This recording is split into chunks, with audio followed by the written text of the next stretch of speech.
So I'm speaking to you from Chicago, and I want to talk a little bit about the role of police in society. I'm going to give you a very brief overview of a lot of history.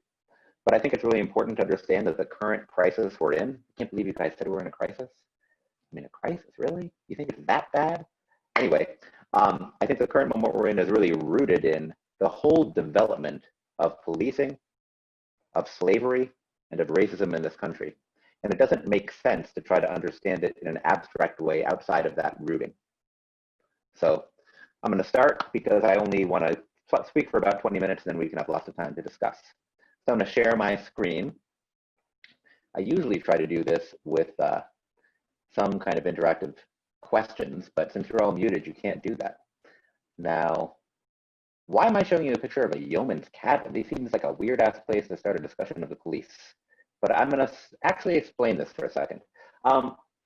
What's crazy about the police is that they're really new. People don't realize this. Of course, there's been a state apparatus, which basically means like dudes who are armed, maybe with guns or whatever, to like maintain the status quo. But before the development of the police in the northern part of this country, for most people, social control and policing were embedded in people's lives. You were controlled by someone you knew, and there was usually no one like with a gun who was separate from the population to go and enforce the law. Now, before we go much further, I want to disentangle this idea of the law. People sometimes talk about the law as being what the police are all about. I'm just going to call bullshit on that right away. The law, first of all, doesn't stop people from doing anything. The law is kind of irrelevant to this whole story. For one thing, have you ever thought, I would kill you, motherfucker, but it's against the law? You've never thought that. You might have thought, I don't really want to be a murderer. You might have thought it's against my religion. You might have thought, I don't want to go to jail. But you never thought I would murder you except for the law. I live in Chicago and I work in the soulless cultural wasteland that surrounds Chicago. It's like lawns and like Olive Gardens and shit. And out there, they enforce these weird rules, like they have these octagons, and when you come up to one in your car, you're supposed to come to a complete stop. I had done this in like the 90s, and I got hired at my job in like 2012, and I didn't realize that you're actually supposed to fucking stop for these things in the suburbs. So I got a bunch of tickets, and I started stopping at the stop signs. But I didn't stop because of the law. I stopped because some dude pulled me over and made me pay $100.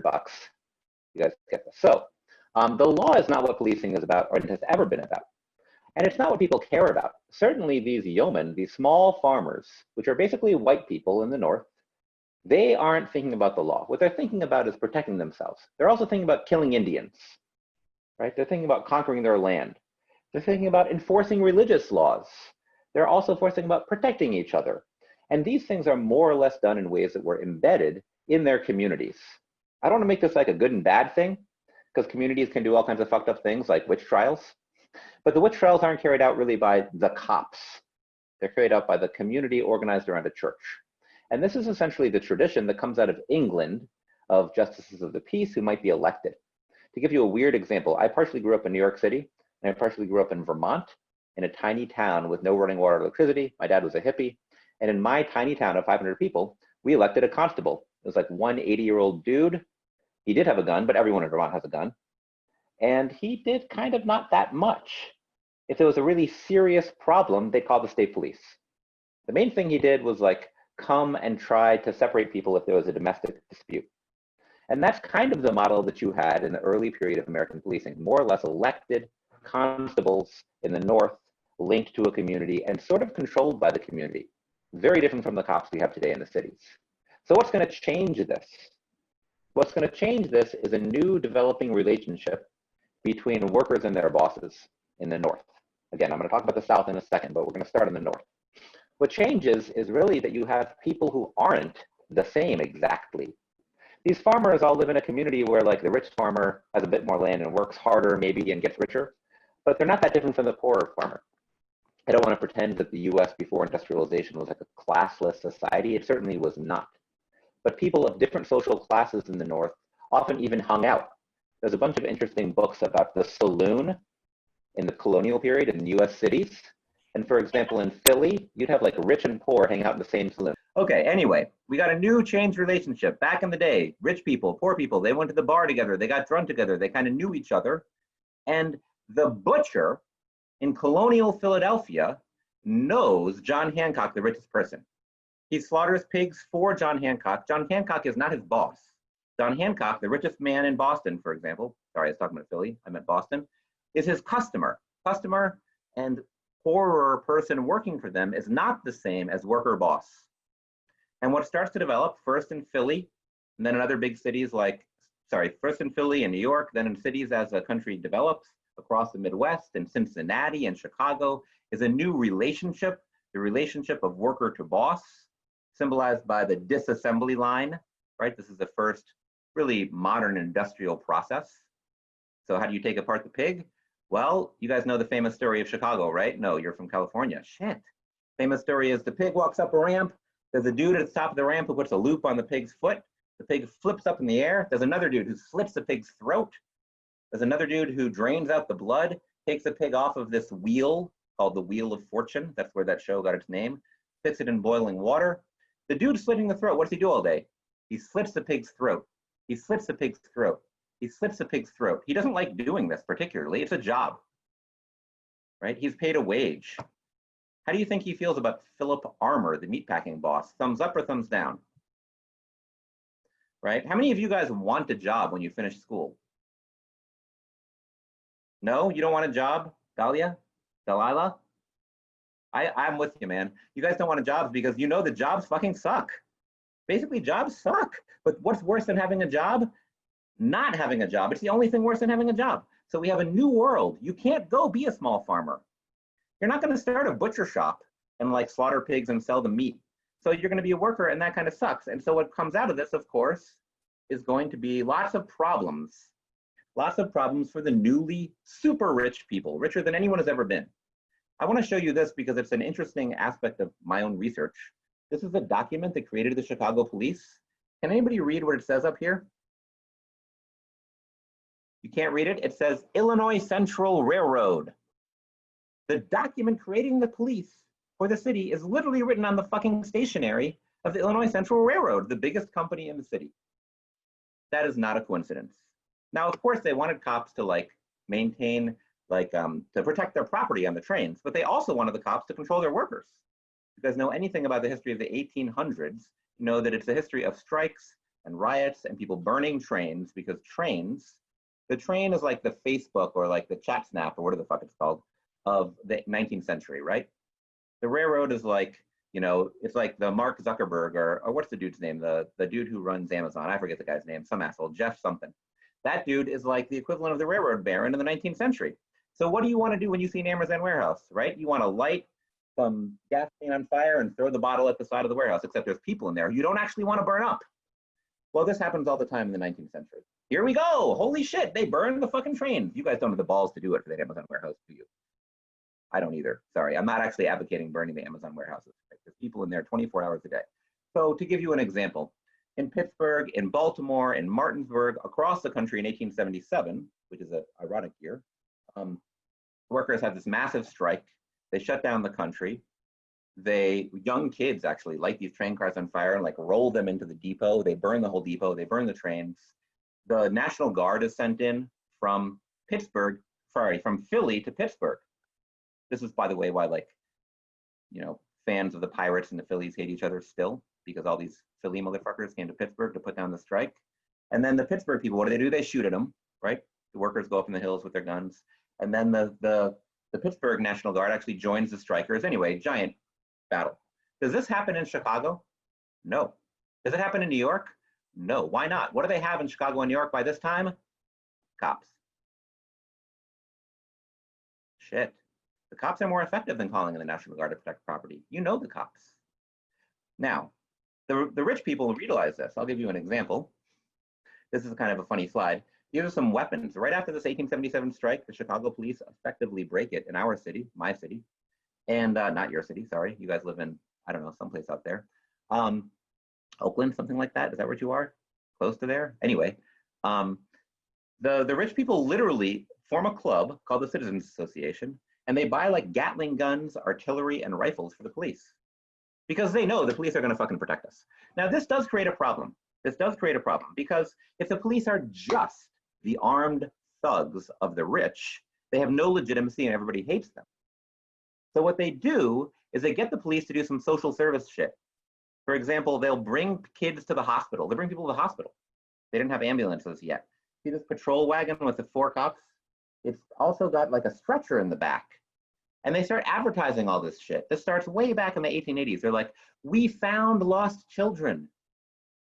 They start talking about, oh, we saved somebody who was drowning in the river, which they do. And they set up these call boxes. You can go call the cops anywhere in the city, and you can say on a little turnstile, this is with a telegram, literally, it's fucking sending a telegram to the police station.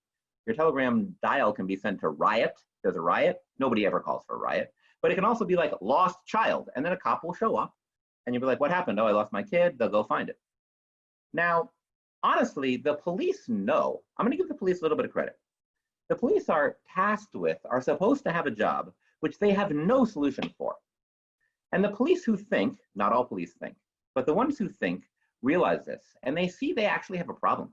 To give you an example, a huge problem in the 19th century is prostitution in every city because there's not jobs, right? Every time there's an economic depression, what happens? A huge increase in prostitution. The cops know it's illegal. They think it's a problem. They actually know that the people who are forced into prostitution because they have no job, and they write about this, are doing it because they need to eat. And the cops, many of them, are somewhat sympathetic to the prostitutes, at least in the way that they talk about it, but they have no tool available other than jail. You see a prostitute, you have 2 choices. You can arrest her or leave her alone. That's it. So from the very beginning, the police, the modern police, are formed in the North.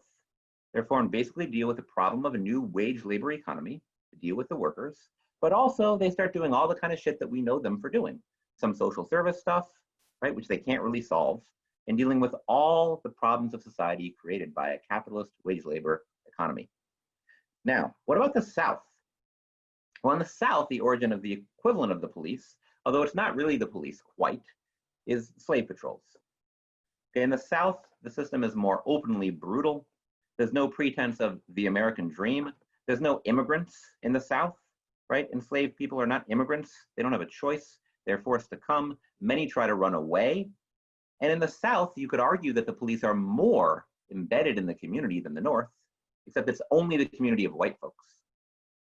So many white folks throughout the South participate in these slave patrols.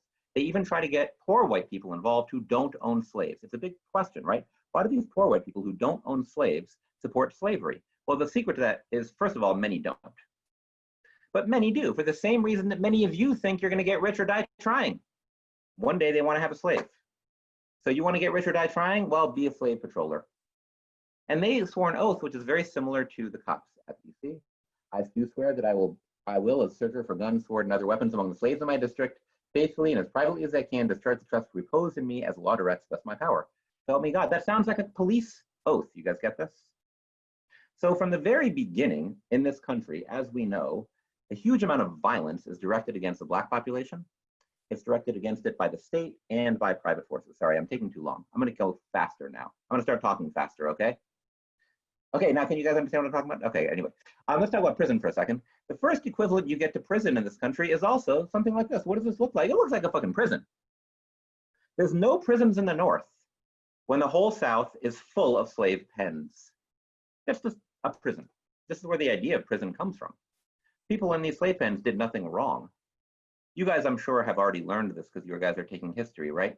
You know that in the beginning of the country, almost all the enslaved people are concentrated in Virginia, Maryland, right, the East Coast. You guys all know this? Yes? And they're growing tobacco and shit, but tobacco sucks. So how do they wind up in Mississippi and Alabama and shit, and Texas, which is west of there? I know from California, it all seems like the East Coast, but trust me, Mississippi and Texas are very far from Virginia. How do they wind up there? Because Virginia discovers a new product. What's its #1 product? Babies. Delilah said it. Fucking babies. They basically force women, they rape women. Sometimes it's the owner himself, but often they just force people to have sex and they steal their children. They make people raise them to the age of 8 or 9, often not the mom. And then they put them in slave pens and take them across the country. That's how people wound up in Mississippi. Black people wound up in Mississippi and Alabama and Texas. So from the very beginning, you have to understand the violence of the state, the violence of slave patrollers is directed against the Black population. And this doesn't end with the Civil War. I'm skipping the Civil War. After the Civil War, you have a system of sharecropping, which takes a majority of people, let's say you're a sharecropper in Mississippi and you're like, I'm getting the fuck out of here. I'm going to try to go to Texas or Kansas. And you're walking through Louisiana. Somebody might stop you and say, what? Do you have a job? Can you prove you have a job? No, you're arrested for vagrancy. You owe a fine of $5. $5 is a fuckload of money. This is 1890 or whatever. So you're arrested. You have to pay it off. How are you going to get the money to pay it? They will literally lease you as a slave. They don't call it a slave, as a convict leased out to a railroad, to a mine, where the life expectancy is not any longer than it was under slavery. And who's doing this? The police are literally doing this. By the way, if you guys remember what happened in Ferguson in 2014, one of the main ways they paid for the cops was issuing tons of little tickets to Black people. That's what this is like. This is how they funded the police budgets in all these towns.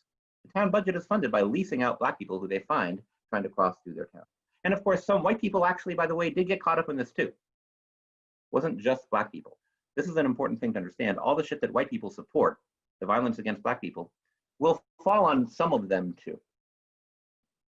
Now, this is also, of course, you guys know about lynching, right? I find this picture crazy. It's 1893. You see all these people here to like see somebody get murdered. This whole thing is resting on dehumanizing people, and it requires the participation of a big chunk of the population. All these people showed up to see somebody get killed, even in the rain. And you guys know what's on the back of this picture? If you flipped, literally took this piece of paper and flipped it over, what you would find is, "Dear Aunt Jane, we had a great time at the lynching. I even got the N-word's ear." They made postcards out of this shit. It's pretty crazy. Anyway, let's go back to the north. Oops. So there's a whole series of system of violence which is partially aimed at keeping the Black population in the South because they were needed as a labor force. That breaks down starting in World War I and then accelerating in World War II when there's a need for labor in the North. But what happens is the Black population in the North, and I'm counting California as the North, sorry, I know it's the West, but whatever, you guys are the same, right? You guys know about the Great Migration in World War II and everybody going to Oakland and Richmond shipyards and all that stuff. I'm sure you guys learned about that in high school, right? So what's driving this is a demand for jobs, but the Black population is used by those same companies that created the police as a reserve labor force. So people are hired up in World War I. What happens by 1919? There's some strikes, there's a giant race riot, white mobs attack Black people. All the Black workers are basically fired. Shit. They hire them back again in the 30s. In fact, there's a big union organizing drive in the 30s that succeeds. But basically, you're talking about a part of the population that's hired only when times are good, when there's a really big economic boom, and then they're often the first fired. And union contracts kind of build this in because they have a seniority clause. The more seniority you have, you're the last fired, right? You get to keep your job. So you see this is the North, these kids celebrating burning this. Now, this is kind of broken in the 60s.